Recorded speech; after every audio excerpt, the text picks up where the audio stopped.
Hello everybody. Today I have a Japanese pack of Pokemon cards that I got from Japan. Sadly, I was not the one to go. My big sister went, but she got me back with this pack of Japanese Pokemon cards. And I'm going to open that today. So, here we go. In Japan, they actually have a tear line. That's really nice.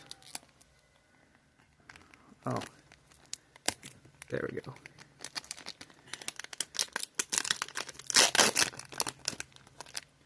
Alright, here we go. We got...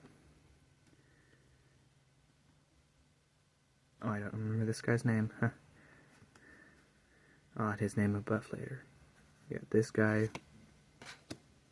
We got Klefki, I think. Actually, this might not be Klefki. We got Phalanx.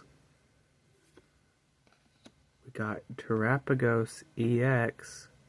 Wow, this is a really shiny card. Holy cow. And then we got this guy. But let me just say, I love the back. The back is amazing. This is so much better. But look at what we pulled today, guys. I'll see you next time. Please subscribe.